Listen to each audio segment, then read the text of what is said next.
Jadi pada malam hari ini kita hanya membahas yang basic-basic saja terlebih dahulu. Oke.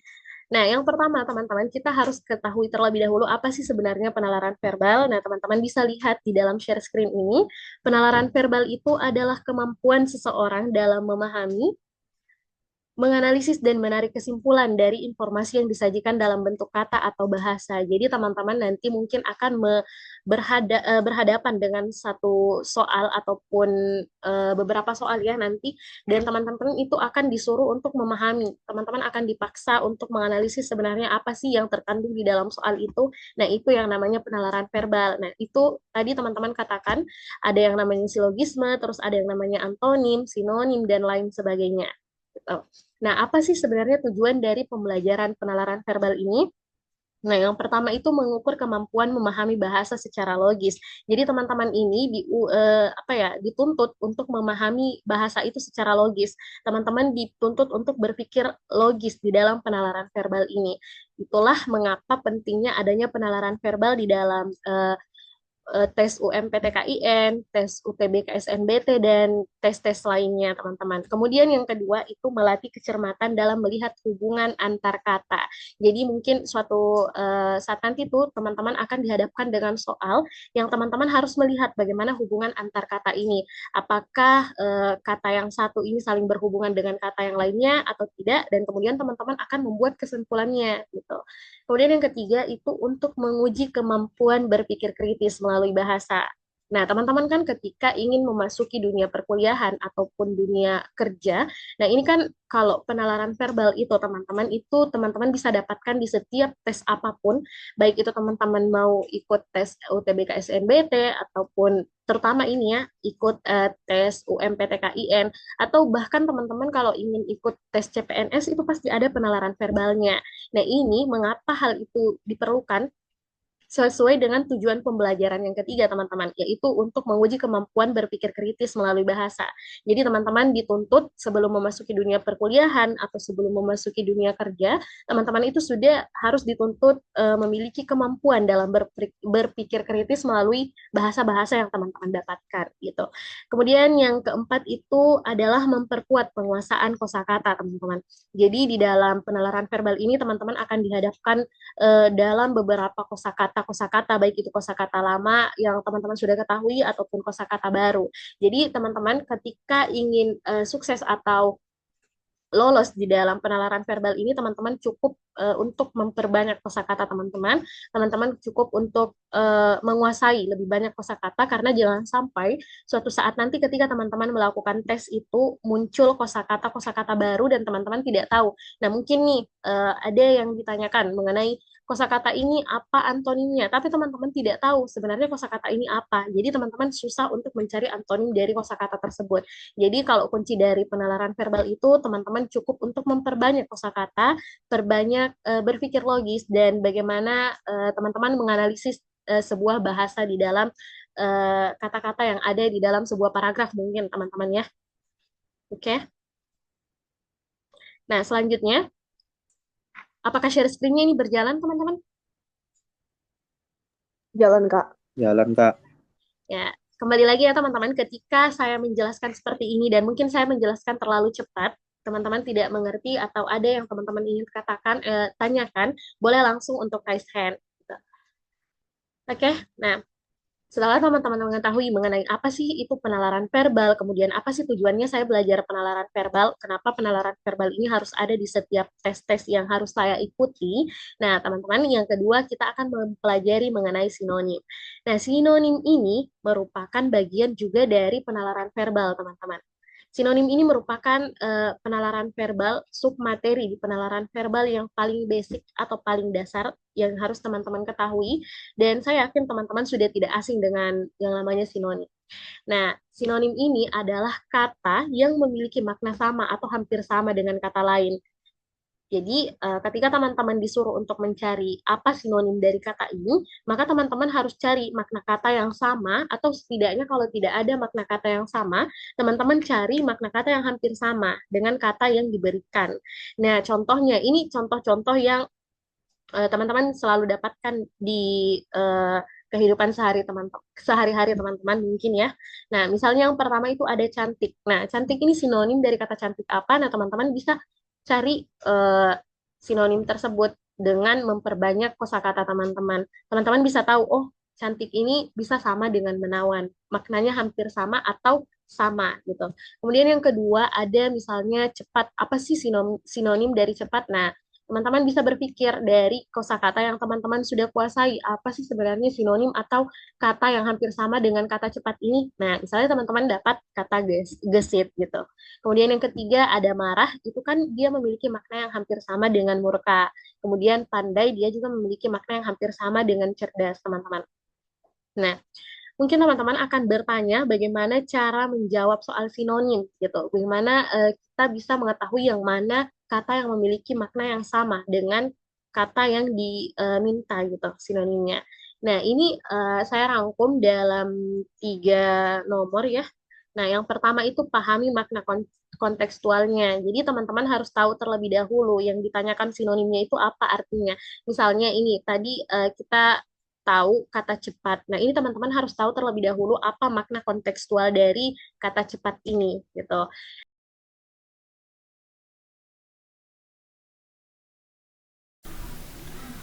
Baik teman-teman, sebelum kita lanjut ke pembahasan soal selanjutnya, kami ingin menginformasikan kepada kalian untuk bisa menghubungi WA admin kami yaitu 0896 1882 0804 atau kalian bisa untuk memfollow Instagram kami yaitu Bimtes Asaif yang mana kalian bisa untuk bergabung ke dalam grup-grup nasional yang telah kami sediakan, yaitu grup Bimbingan UMPTKIN 2026, Tryout UMPTKIN 2026, Bimbingan Sepan PTKIN 2026, Pejuang PTKIN 2026, peserta Tryout Bimtes Asaif.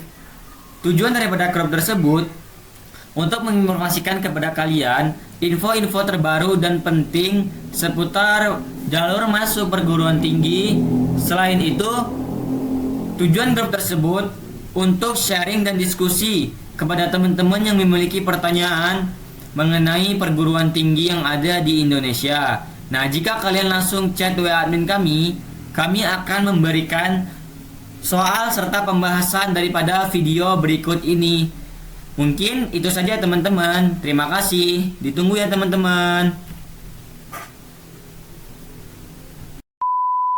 Nah, misalnya nih teman-teman, kata itu bisa berubah maknanya tergantung struktur atau pola kalimat gitu. Jadi teman-teman juga harus sesuaikan dengan pola kalimatnya. Jangan sampai misalnya ya, itu ada kata dalam kalimat dalam soal itu mengatakan bahwa eh, bunga itu sangat apa ya? Bunga itu sangat cantik misalnya. Bunga itu sangat cantik dan teman-teman disuruh untuk mencari sinonim dari kata cantik itu apa dari berdasarkan kalimat yang tadi gitu kan.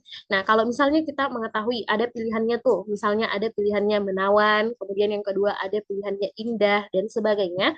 Nah, teman-teman harus cocokkan nih. Kalau bunga itu lebih cocok yang mana? Lebih cocok menawan atau lebih cocok indah gitu untuk masuk ke sinonim cantik itu gitu teman-teman. Jadi harus disesuaikan dengan konteks dan pola kalimat yang diminta gitu. Jadi nggak langsung jangan sampai nanti ada kata-kata atau sinonim-sinonim yang mengecoh teman-teman. Mungkin kayak tadi ada pola kalimat yang mengatakan bunga itu sangat indah. Carilah sinonim berdasarkan kata indah pada kata cantik pada kalimat di atas. Nah, dalam pilihannya ada menawan, kemudian yang kedua ada indah, kemudian yang ketiga mungkin ada bersinar dan sebagainya. Terus teman-teman pilih, oh menawan, cantik kan sama dengan menawan. Padahal kan konteks kalimatnya, ketika kita masukkan ke dalam konteks kalimat, ketika kita melihat konteksnya itu bunga, itu lebih cocok ke indah daripada menawan gitu teman-teman. Jadi harus pahami maknanya terlebih dahulu di dalam suatu kalimat gitu. Kemudian yang kedua, perhatikan nuansa kata. Jadi ini hampir sama tadi dengan makna kontekstual, teman-teman harus perhatikan terlebih dahulu nuansa kata yang digunakan itu seperti apa. Kemudian, yang ketiga, eliminasi pilihan yang berbeda jauh maknanya. Nah, di dalam soal-soal UMPTKIN dan soal-soal lainnya itu biasa ada satu pilihan atau dua pilihan yang maknanya itu sangat berbeda jauh dari yang apa yang seharusnya. Namun itu tidak menutup kemungkinan juga teman-teman ketika teman-teman nanti berhadapan dengan soal-soal itu banyak soal-soal yang mengecoh. Jadi teman-teman harus seperti yang saya katakan terlebih dahulu, teman-teman harus menguasai banyak kosakata agar teman-teman itu bisa tahu gimana maknanya ini, apakah ini maknanya hampir sama dengan ini atau tidak, gitu satu sama lain. Oke, apakah ada yang ingin ditanyakan mengenai ini? Ada Kak, aku mau nanya. Oke, silahkan. Kan tadi Kakak bikin contoh dari bunga gitu kan, yang Iya, menawan atau indah. Jawabannya yang indah. iya. Misalnya ada tadi contoh kalimat yang saya katakan, misalnya bunga itu sangat cantik. Nah, toh kemudian ada Ya. pertanyaan nih di bawahnya mengatakan carilah sinonim dari kata cantik berdasarkan kalimat di atas. Nah, Mm-mm. oke, opsinya di bawah, optionnya itu yang pertama, misalnya bagian A, indah, kemudian bagian B, menawan, bagian C, bersih lah misalnya, kemudian bagian D, bersinar. Nah, teman-teman pilih mungkin menawan, karena teman-teman tahu, oh sinonim dari kata cantik itu adalah menawan. Nah, padahal kan ketika kita sesuaikan dengan konteks kalimat di atas yang mengatakan bunga itu sangat cantik. Tidak mungkin kan kita mengatakan bunga itu sangat menawan.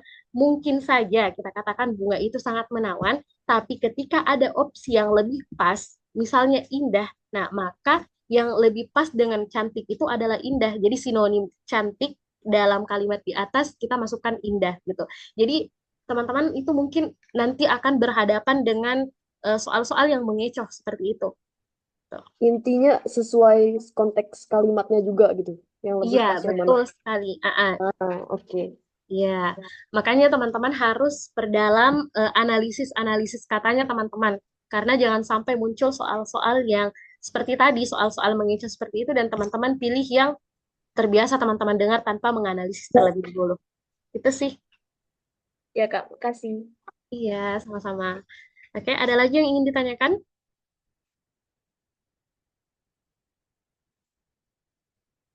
Oke, kalau tidak ada, nah, aduh, terspill jawabannya. Oke, Spoiler dikit. anggap tidak terspoiler ya, anggap saja. Nah, dalam contoh soal ini, soal pertama ya, sinonim dari kata amanah adalah, nah kalau teman-teman bisa jawab apa sinonim dari kata amanah, walaupun tadi sudah terspoiler. Ayo, Kayaknya sih B ya. Jujur. Jujur.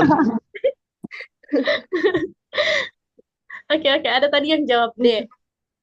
Terima B. kasih sudah membahagiakan saya.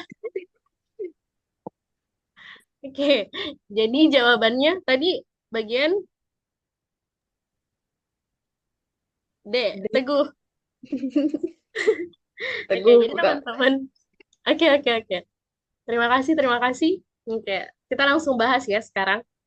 Nah, teman-teman lihat sinonim dari kata amanah adalah kan dalam kata amanah ini, di dalam contoh soal yang pertama ini kita tidak diberikan kalimat ya. Nah, teman-teman kalau kita tidak diberikan kalimat, maka yang kita masukkan sebagai sinonim itu sinonim umumnya saja, teman-teman. Jadi tidak perlu disesuaikan dengan konteks kalimat karena tidak ada kalimat yang diberikan kepada kita, gitu. Nah, ini sinonim dari kata amanah adalah, nah, teman-teman tadi jawab teguh. Terima kasih banyak.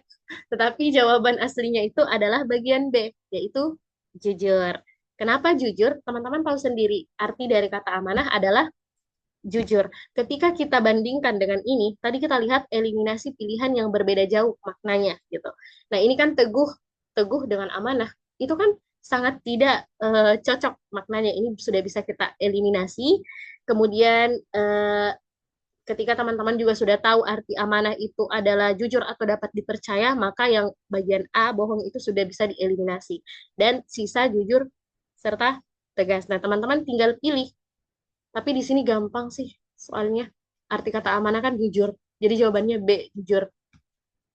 Atau ada yang ingin ditanyakan lagi teman-teman dari contoh soal ini? Contoh soal yang sangat Mudah. Enggak. Enggak kan? Iya, iya. Kalau misal, apa ya? Nanti deh saya buat soal yang lebih menantang ya daripada malam hari ini. Ini kan malam hari ini kan pertemuan perdana kita ya. Jadi kita bahas yang basic-basic saja terlebih dahulu. Kita mulai. Boleh. Ya, kenapa? Enggak. Oh, oke, oke. Ya, jadi kita bahas yang basic-basic saja terlebih dahulu. Mungkin di pertemuan berikutnya kita akan berhadapan dengan soal-soal yang lebih menantang dibandingkan malam hari ini ya, teman-teman.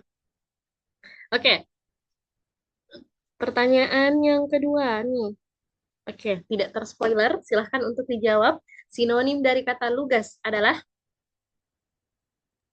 ayo, C. C, apa adanya. Yang lain, C. C juga. Baru dua orang yang menjawab. Yang lain, C nggak? C. C, C. Apakah jawabannya C? Kita lihat sama-sama. Satu, dua, gimana jawabannya? Wah, Ya, betul, apa adanya. Jadi teman-teman ketika teman-teman tahu tadi saya katakan kalau misalnya tidak ada susunan kalimat, nah teman-teman bisa langsung saja cari sinonimnya atau artinya. Nah, misalnya kan kata lugas ini artinya apa adanya gitu. Jadi sinonim dari kata lugas ya apa adanya. Kecuali nanti muncul kalimat-kalimat yang seperti saya tadi katakan, maka teman-teman harus cari tahu bagaimana pola kalimat ini untuk mencari sinonim kata ini. Gitu. Kemudian apakah ada? Oh, sudah tidak ada teman-teman.